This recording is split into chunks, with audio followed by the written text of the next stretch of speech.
let's talk about things you're not supposed to talk about. I am a U.S. citizen that is a long-term resident of Honduras, and I live full-time in Roatan, Honduras, and I am legally a bona fide resident of Honduras. I said a lot right there.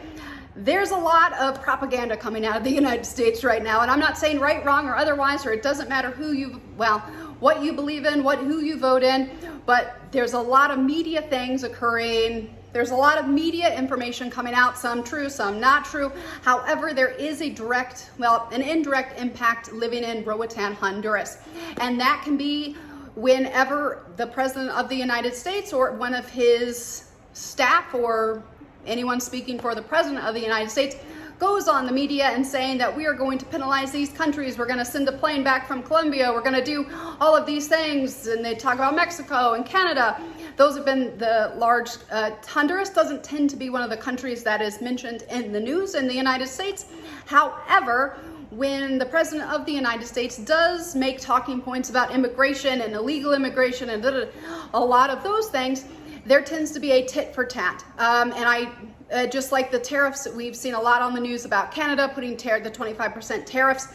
Those things do tend to trickle down, even though they do not get media coverage. So me personally, as a U.S. citizen that lives in Honduras, I'm legally living here. I would say if you are planning to move to Honduras, do it legally.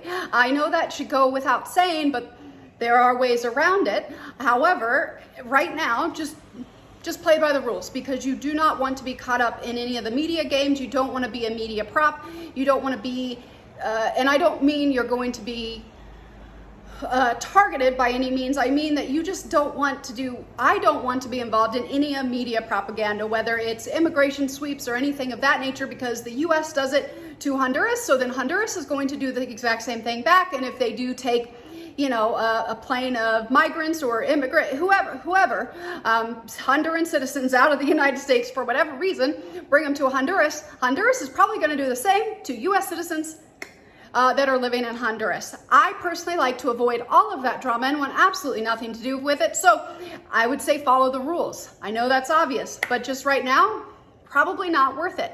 Also importing, exporting to the United States right now. If you're moving from the United States to Honduras, there's a lot in the news about tariffs, 25% here,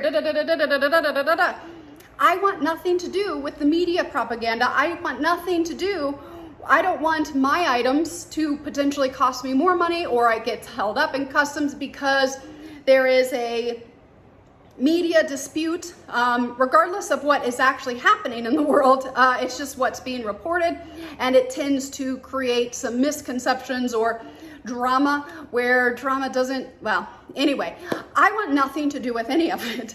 So I am just careful with what I'm shipping, where I'm shipping from, paying a little bit more attention than I was before January of 2025, just because you can get slapped with more costs, and tariffs, they end up hurting the end user, wrong, right, or otherwise. All my shipping things have gone up, and there are some taxes that I've shipped. Anyway, I've shipped some things from different areas, and I am seeing a slight variation in prices and costs. And so it is good, even though we have CAFTA and NAFTA, which is the North America Trade Agreement, and the Central America Free Trade Agreement, but who cares about those agreements?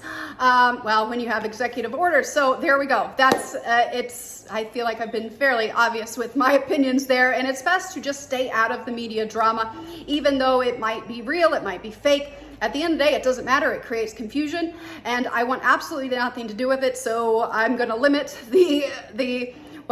making sure that you're legal,